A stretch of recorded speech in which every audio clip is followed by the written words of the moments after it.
Welcome again to another very interesting study.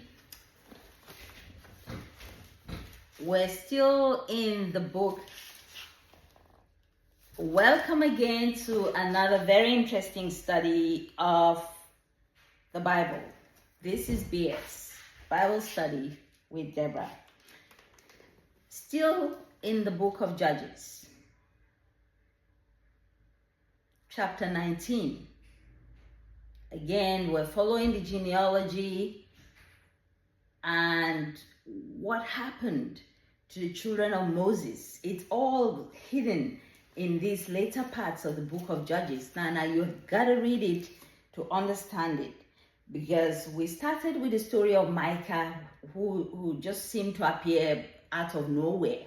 And then the Danites were still looking for where to settle. And then they came across a peaceful people, secure, wanting for nothing, very rich, but isolated people in a location called Laish.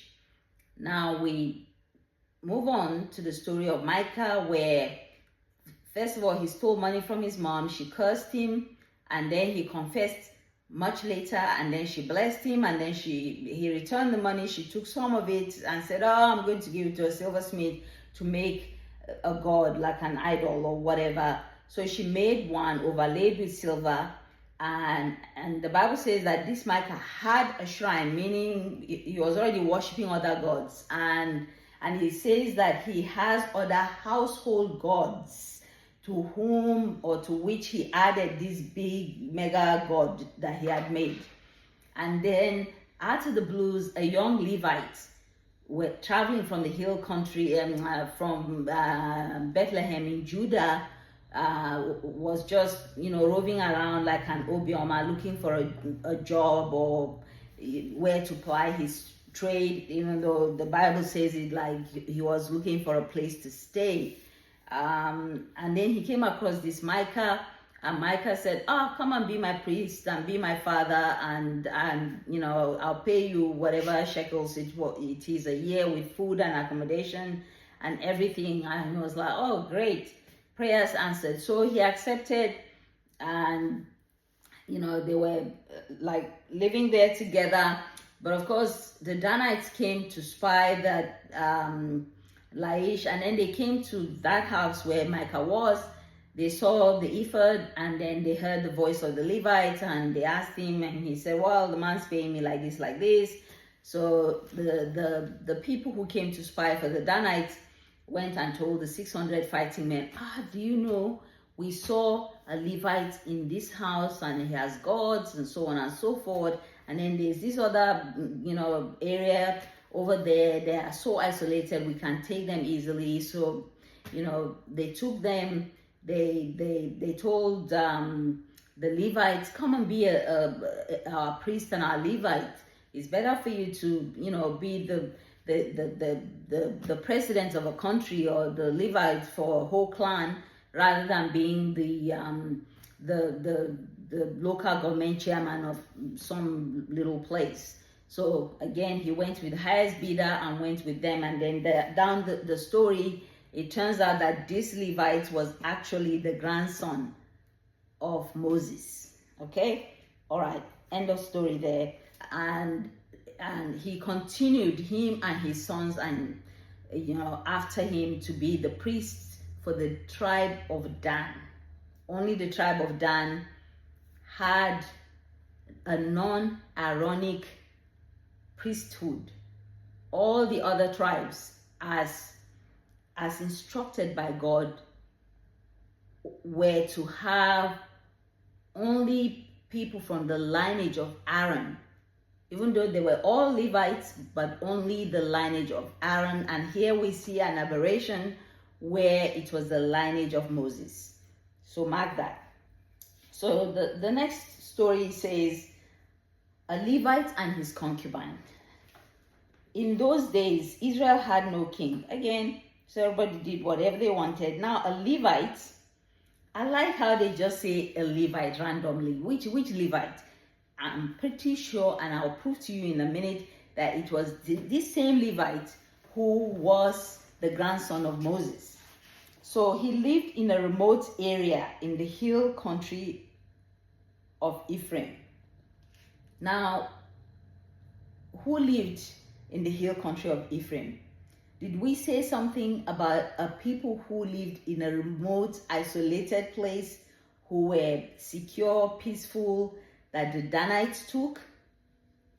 So is it a coincidence that he followed the Danites to that Laish which they took, which is, a remote, self-sufficient area? Now, this next chapter is saying he lived in a remote area. It's not a coincidence. This remote area, ladies and gentlemen, I tell you, is Laish, okay? And it is this same Levite from chapter 18, the grandson of Moses. So he took a concubine from Bethlehem in Judah. No surprise, because, Levites tend to marry themselves generally, and that's his home country anyway, Bethlehem, because it said in the previous chapter that he was from Bethlehem in Judah. So he went back there perhaps and married somebody. Well, he took a concubine, they said, from Bethlehem in Judah, but she was unfaithful to him.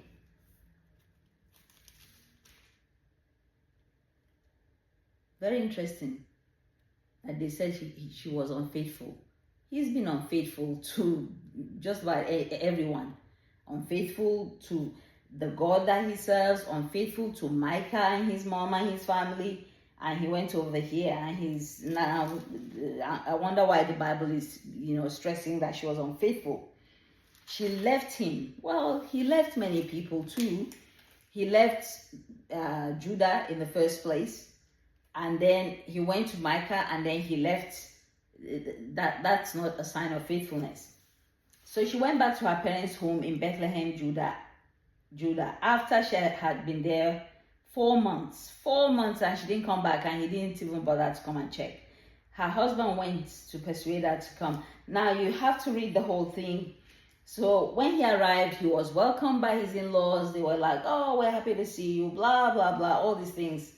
And they prevailed on him to stay. So he stayed for 3 days, eating, drinking, and having a swell time over there, okay?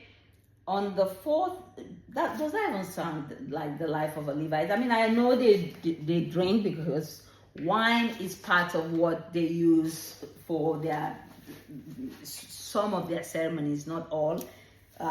Some of it, because when they press their grapes, the best of the olive oil comes from the olive oil, and then the best of the wine from the wine press. You remember Gideon when he was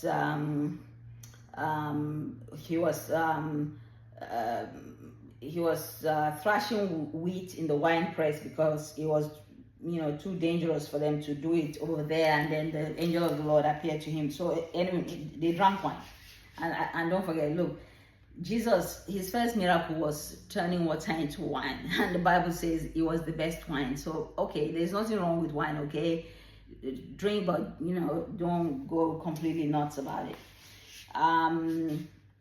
So he was there having a swell time with his in-laws. That's quite weird. I mean, your wife was unfaithful, she left to her parents, and then you went and they welcomed you. Oh, the whole last 3 chapters that I've just been reading, they sound so weird. So they were just plying him with food, drink, eat, this. On the fourth day, he got up to go. They were like, no, stay, just relax. It's too dark, don't go, blah, blah, blah. So he stayed again. It even said, please stay tonight and enjoy yourself. My goodness. Which in-laws will tell you, well, at least where I come from, like, anyway, you dare not do it. Like, you do it before your husband comes looking for you. They will send you packing back to him, and if he comes, you are living with him the next day or the same day. Anyway, these ones were just indulging him, so he must be a man of the world too, or a 419 priest or Levite. I don't know which one he was, but surely one of them. So the two of them sat down to eat and drink together, him and his father-in-law. Afterwards, the woman's father said, please stay tonight and enjoy yourself.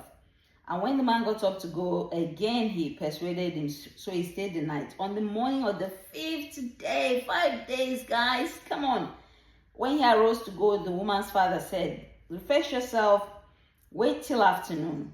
So the two of them ate together. Then when the man, his concubine and his servant, got up to leave, his father-in-law, the woman's father, said, now look, it's almost evening. You know, the roads are dangerous. Everybody's doing what they want. Please don't go. Stay back. So he was like, no, I'm leaving. I'm not staying another night. So the man left and they went towards Jebus. Now, Jerusalem used to be called Jebus. Okay, when you hear of the Jebusites, that's the Jerusalemites, because when the Israelites took it, it became Jerusalem. But there were people there, they were called the Jebus. So he saddled his donkeys and his concubine. When they were near Jebus and the day was almost gone, his servant said, let's stop at this city of the Jebus and spend the night. But the Levites said, no, we won't go to any city whose people are not Israelites. Okay, we'll go on to Gibeah. You know, Gibeah of Saul, sometimes it's called Gibeah of Saul or Gibeah of the Lord. Saul was actually from Gibeah. Eventually you'll see it. He added, come, let's try to reach Gibeah or Ramah. Remember Ramah? That's where Samson was given to Eli. Eli was the priest at Ramah, and spent the night in one of those places. So they went on, and the sun set as they neared Gibeah and Benjamin. So Gibeah and Benjamin. So Saul was from Gibeah and he was a Benjaminite. Again, there's another story there, because God always has his plans, but when man intervenes, he allows you, because God said, you know, the scepter shall never depart from the hand of Judah, meaning he will be the king. His brothers will bow down to him, and the rod will not depart from his thighs. But when the people themselves demanded a king, the Lord said, all right, let them have their way. So anyway, he gave them a Benjaminite, which was not part of what he had covenanted with Jacob regarding his son Judah. So they stopped to spend the night. They sat in the city square, but no one took them in for the night. Can you imagine a Levite? You know, it's like someone wearing a cassock and arriving in a very, very sort of Christian place, and no one even says hello to them. Do you want water? How can I help? Do you have where to stay? Have your donkeys, have they had anything to drink? All these kind of things. Nobody said anything. And then an old man, when evening came, an old man from the hill country of Ephraim, which is where they were going, who was living in Gibeah, and in bracket he said the inhabitants of the place were Benjamites, came in from his work in the fields. When he looked and saw the traveler in the city square, the woman asked, where are you going? Where'd you come from? He said, we're from Bethlehem in Judah, and we're going to the hill country of Ephraim where I live.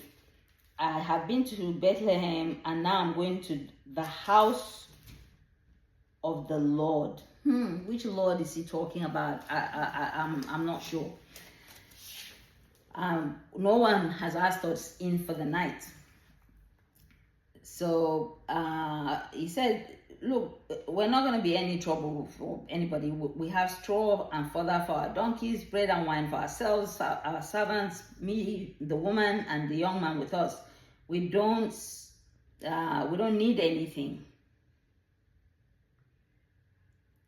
Okay, so the man said, all right, you're welcome at my house. Of course, some paraquoness kicked in there, because he's originally from where they're going to. It's like you're trying to go to, let's just say you're from Zonkwa, which is, my village, and you live in Kaduna, and you get to maybe Kachia or somewhere like that, and nobody invited you, and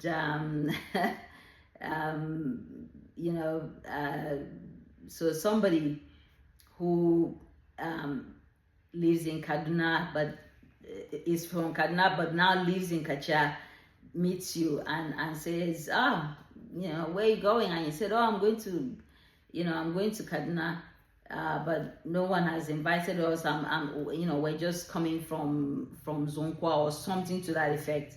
And he's like, Kaduna, that's my place. All right, come along. So there's some parapol going on there. Anyhow, so he took them in, and while they were enjoying themselves, maybe with some drinks and food, some wicked men of the city of Jebus surrounded the house, pounding on the door. No, not Jebus, sorry, of Gibeah.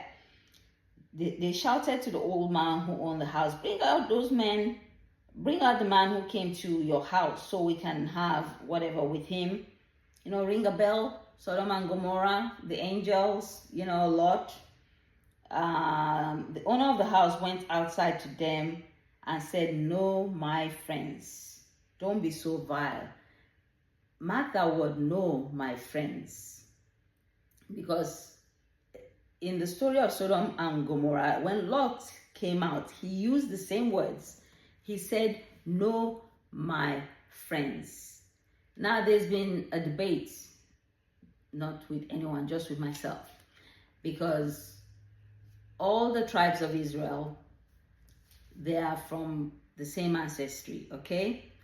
If he came out there and those people were from any of the tribes of Israel, he would have said, no, my brothers, okay? Even though they all live in these scattered places, he would just say, no, my brothers. But the fact that he said, no, my friends, to me, it's almost as if I'm wanting, I don't have any proof, but I believe that it's probably the Jebusites that came, and invaded the place. But of course, it could be the Benjamites in Gibeah. Because if it's the Benjamites, he will have said, no, my brothers, don't do this. But he said, no, my friends, you don't address your brother as your friend, and you don't address your friend as your brother. Well, you could, I imagine. Since this man is my guest, don't do this outrageous thing.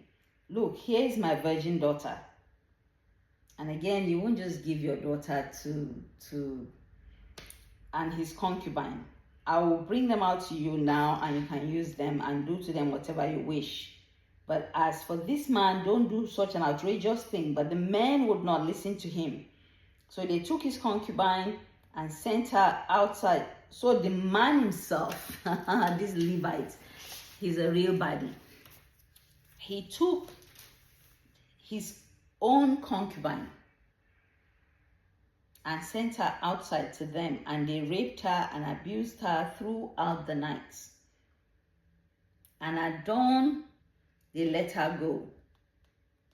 At daybreak, the woman went back to the house where her master was staying. So, she wasn't there. She was able to trace the place. She was able to locate it.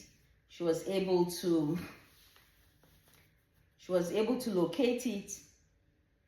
She was able to trace it. She walked back there, and she fell down at the door and lay there until daylight. Now, the Bible doesn't actually say that she lay down dead or she was dead. When her master got up in the morning and opened the door of the house and stepped out to continue on his way, there lay his concubine, fallen in the doorway of the house with her hands on the threshold. He said to her, "Get up, let's go." Now, I believe me, personally that she wasn't dead at that point, because clearly if she spent the night there, she'll be cold. If she was dead, she'll be gray and ashen. And the Bible will have said specifically, there she lay dead.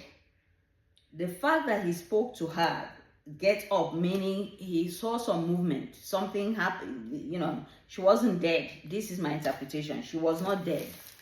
And he said to her, get up, let's go. Like, you don't say that to someone who's dead. Get up. At best, you will, tap her, try and, roll her or something. But speaking to her, meaning he saw that she was not dead, but there was no answer. Then the man put her. You don't just put someone. He would have lifted up her dead body, or even the old man will have come, because if she was dead, she would be dead weight. They would need help. The man put her on his donkey and set out for home. Nowhere there did it say she was dead. And when he reached home, he took a knife and cut up his concubine limb by limb into 12 parts and sent them into all the areas of Israel. Everyone who saw it was saying to one another, such a thing has never been seen or done, not since the day the Israelites came out of Egypt. Just imagine, we must do something, so speak up. What's the lesson in all this? First of all, the sons of Moses did not completely disappear, because they reappeared just 1 or 2 generations later. And Moses will have been dead at that point, because he didn't, enter the promised land. But his children surely entered, and whether or not they brought a strange religion from the Midianites, we don't know, or whether or not they imbibed the religion of the Canaanites, we don't know, because again, the Lord told them to wipe out the Amalekites. There were certain groups that the Lord said, like, wipe them out. Why? Because they had Nephilims and all this, that's another discussion for another day. They had these giants, these Nephilims, and, eventually it was David that completed the annihilation of these giants by killing Goliath. Okay, but they, in some places, they carried out the instructions, but not completely, just little lapses here and there. So the Lord said, okay, since you didn't, carry out my orders, these people that you left, I'm going to use them as weapons to chastise you in this place. And of course, those people had their gods that they were following, worshiping, and all this kind of stuff. So the Israelites might have, imbibed some of their idolatry, worshiping Baal, Dagon, Chemosh, all these other gods. They were worshiping them. And I think that the sons and the grandsons of Moses, went into that kind of idolatry, and they were using their Levites heritage as an advantage to either get positions, do things that the Lord has not asked them to do, because they were not meant to be priests at all, but they made themselves priests. I think we'll leave it here today, because even I am getting a little bit not confused. I am getting a little bit just so totally warped, because the next story to come out of here, because of this concubine that was cut into 12 bits and parts and sent to the 12 tribes of Israel led to the near annihilation of the tribe of Benjamin. Stay tuned. Thank you.